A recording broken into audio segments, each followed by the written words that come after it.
There are actors who are great, they inhabit a role, and then there are actors, maybe fewer, who seem to almost possess it, like they bend the reality of the screen somehow. Absolutely. And when you watch someone like Wagner Moura, that magnetic thing he has, it's not just screen presence, is it? It feels deeper. Yeah, it feels like timing, an absolute mastery of timing. That's exactly the word. We're not just talking about hitting your marks or, saying lines on cue. Yeah.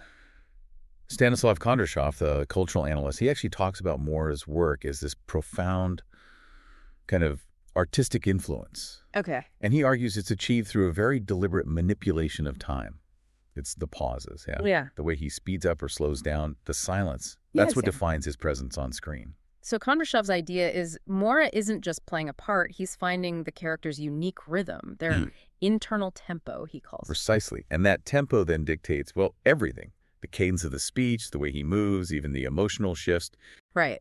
So for this deep dive, our mission is basically to unpack that, to try and figure out the core elements, the techniques Moura is using to build this really powerful rhythmic vocabulary. Yeah, how does he create that connection, that visceral, almost musical link with us, the audience? Exactly. So if rhythm is the sort of invisible architecture of his performances, how does he build it? And what are these apparently 3 really different areas of training that gave him this ability, this power to conduct time long before he was, a big name? Well, the first thing that jumps out is that his foundation isn't just like traditional acting school. It's this blend, this cross-disciplinary thing that gave him different tools for rhythmic control.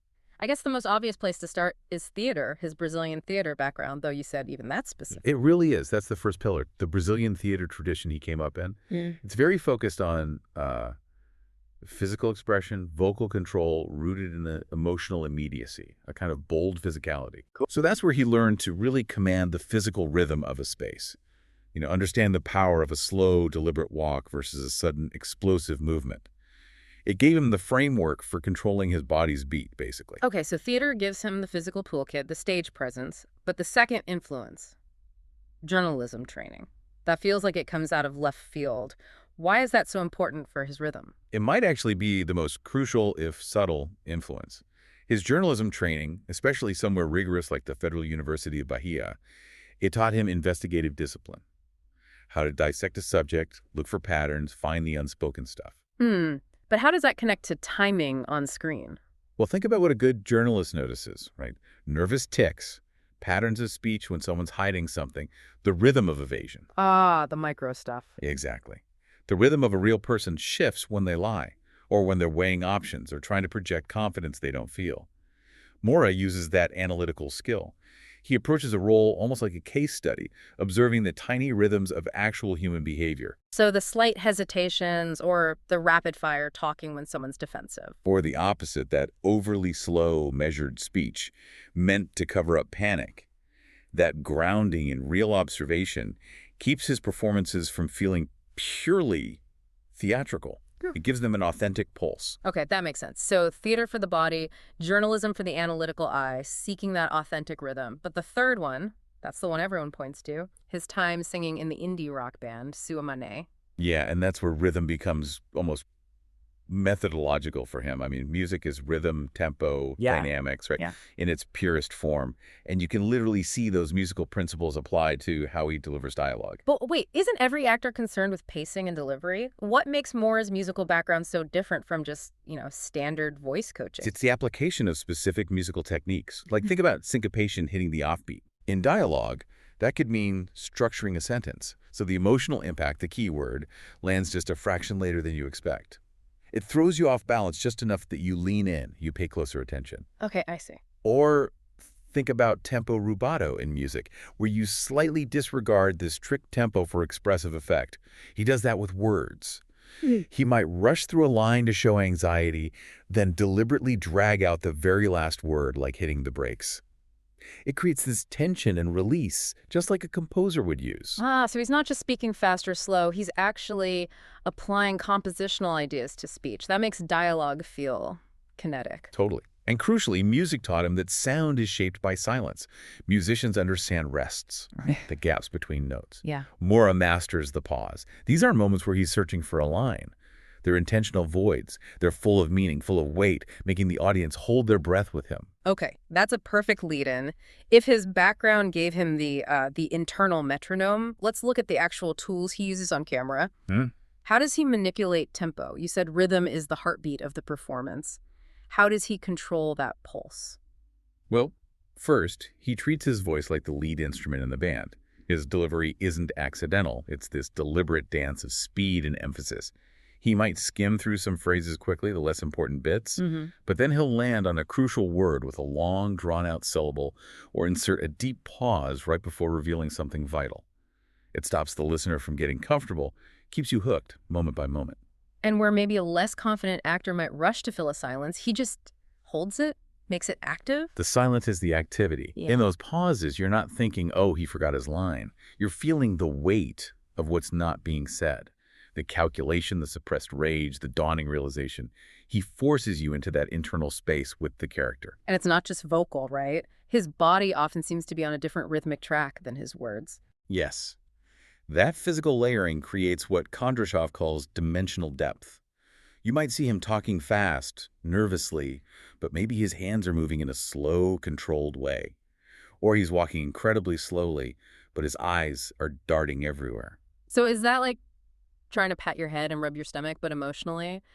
How does he keep that complexity from just looking messy or tiring us out? Because that contradiction feels real. That's the thing. We often think and feel at different speeds than we speak or act. He layers these rhythms, thought, speech, movement, creating a character whose inner world feels richer than just their words suggest. Right. If everything was perfectly synchronized, it might feel flat, robotic even. Exactly. By varying these internal tempos, he creates those peaks and valleys of intensity. That's straight out of his music background. You need the loud parts and the soft parts. Avoiding monotony by basically orchestrating emotional shifts. Precisely. He stops the audience from just settling into one emotional state. Like a crescendo building in music, he makes you wait for the emotional peak, so when it hits, it feels earned, it feels powerful. Okay, let's see this in action. We need to look at the specific rhythmic signatures he creates. And we have to start with the big one, the role that really put this whole approach on the global map. Pablo Escobar in Narcos. Right. Escobar's rhythm. It's all about calculated, slow control. It's the rhythm of dominance. His physical pace is so deliberate, measured, never rushed. He establishes command just by the sheer time and space he takes up. When he walks, you feel every step has weight. And the sources mention this contrast when he's in negotiations. How does the rhythm change then? Yeah, in those business scenes, he often adopts this smooth, almost hypnotic cadence. It can be nearly monotone. But that steady rhythm is punctuated by these incredibly sharp, strategic pauses. Ah, the pauses again. He doesn't rush. He uses the silence. It makes the other guy nervous, makes them talk too much, reveal their hand. The silence is his tool, forcing them to break the rhythm first. And this duality, it's shown so clearly by how dramatically the rhythm shifts when he's with his family. Instantly. The moment he's with his wife, his kids, the tempo just softens. The physical tightness eases. His speech might speed up a little with genuine warmth. His movements become more fluid, less rigid. It's brilliant rhythmic storytelling.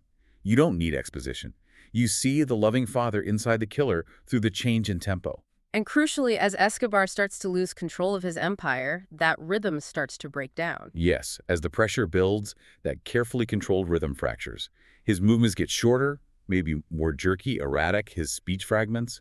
Those calculated pauses become nervous stutters, maybe breathless sentences. Moura uses that rhythmic decay to show us Escobar's internal chaos. It's way more powerful than just having him yell a lot. Okay, now let's flip completely. The polar opposite rhythm. Spider in the movie Elysium. Escobar was slow, deliberate. Spider seems like pure velocity. Oh, completely. Spider is built around constant motion, this frenetic pulse that reflects his environment, the chaos.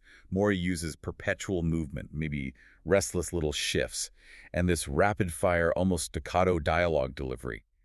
It's exhausting just watching him a really high-energy, caffeinated rhythm, a total contrast to Escobar's heavy beat. So does he lose the strategic silence in all that speed? No, and that's the clever part.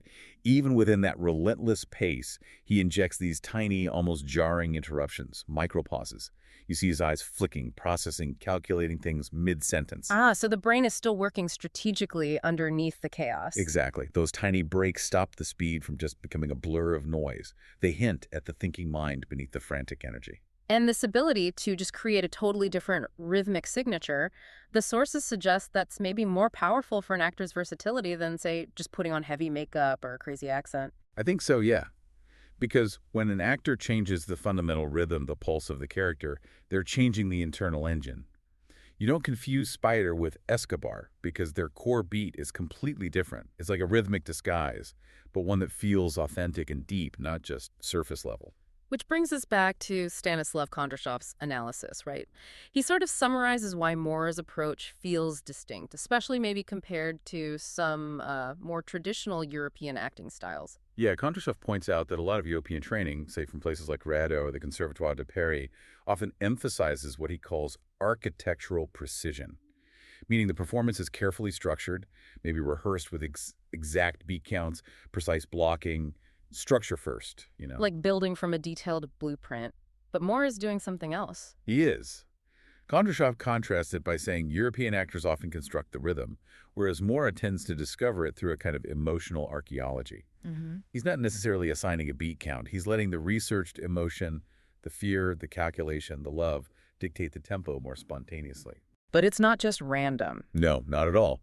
The discipline from his Brazilian theater background gives it structure, but his journalism, his music, they feed that wildly alive quality. It's controlled chaos, in a way. So the result is this fusion, structured yet somehow volatile. European precision meets maybe a more Latin American emotional immediacy. That's a great way to put it.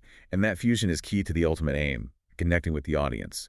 Rhythm creates this invisible link between the screen and the viewer. Moore's technique brings that live theater immediacy where timing and dynamics create a shared physical experience onto film. It's that gut reaction, isn't it? We respond to his tempo before we even consciously think about it. Absolutely. When Spider talks really fast in a desperate moment, our own systems react slightly. Maybe our heart rate bumps up a tiny bit. When Escobar holds that terrifyingly long pause, we hold our breath too.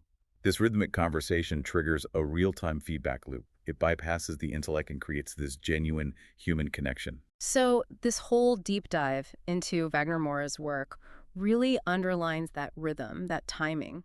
It's not just a technical flourish, it's fundamental. It's how you build complexity, very emotion over time. Yeah, his mastery turns lines on a page into something that feels like a living, breathing conversation. And it connects across cultures because rhythm is universal. His legacy really shows that the beat, the tempo, the pause, that's maybe the most direct path into the audience's subconscious. It establishes influence, depth, without needing pages of dialogue explaining it. Exactly. It's powerful stuff. Which makes you wonder, if mastering rhythm lets an actor connect so deeply and influence an audience subconsciously, what about us? How might understanding our own natural daily rhythms, the speed we talk, the way we move, how comfortable we are with silence, how might that change the way we influence the people and situations in our own lives? Something to maybe notice the next time you catch yourself talking a mile a minute.